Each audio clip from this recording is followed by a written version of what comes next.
नमो नमः छात्रों, आज हम पढ़ेंगे महाकवि कालिदास का निबंध जो परीक्षा में 4 अंक का पूछा जाता है। तो पहला पॉइंट है कालिदासा भारतस्य श्रेष्ठतमः कवि। कालिदास भारत के श्रेष्ठतम कवि हैं। दूसरा पॉइंट है स न केवलं भारतस्य प्रत्युत विश्वस्य श्रेष्ठतमः कवि। स न केवल भारत के बल्कि विश्व के श्रेष्ठतम कवि हैं। अतएव सह कवि कुल गुरु रीति कथ्यते। इसलिए कहा गया है कि कवि कुल के वह गुरु हैं।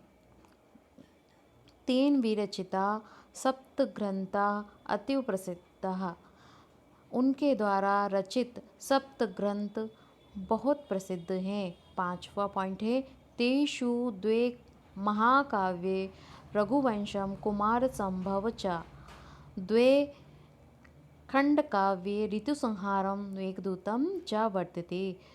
पांचवें पॉइंट में कहा है तेषु मतलब उनमें से, द्वे महाकाव्य मतलब 2 महाकाव्य हैं रघुवंशम कुमार संभव, और 2 खंड काव्य हैं ऋतुसंहारम और मेघदूतम।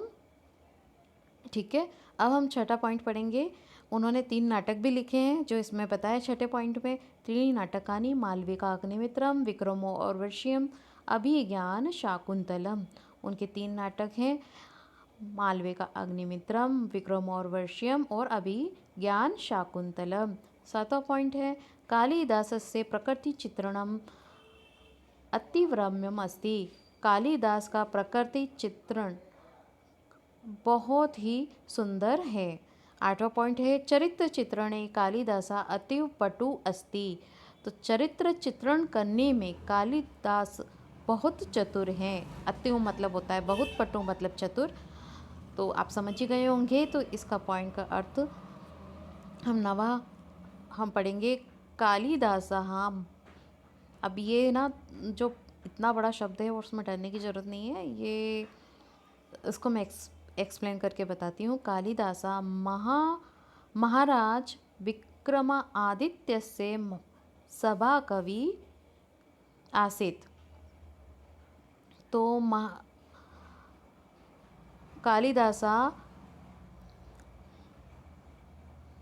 विक्रमादित्य के सभा कवि थे।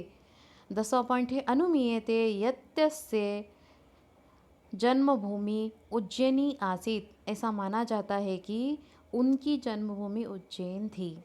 अब 11वां पॉइंट है मेघदूते उज्जैन्या भव्य वर्णनम विद्यते। और मेघदूत में उज्जैन का भव्य वर्णन दिया गया है।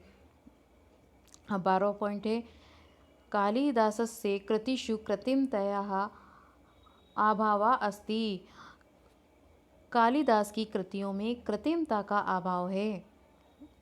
अब 13वां पॉइंट है कालिदासस्य उपमा प्रयोगा अपूर्वा अतः साधुच्यते उपमा कालिदासस्य। इसलिए कालिदास की उपमा का प्रयोग अपूर्व है, इसलिए साधु द्वारा कहा गया है कि कालिदास की उपमा। आई होप छात्रों आपको बहुत अच्छे से समझ में आ गया होगा। तो प्लीज़ आप इसको नोट डाउन भी कर लेना और इसको अच्छे से 2-3 बार देखकर रिवीजन करना और पढ़ना, याद भी करना, ताकि अपने एग्ज़ाम में 4 पॉइंट पक्के हो सके। चलिए ठीक है, इसी के साथ शुभ रात्रि, नमो नमः।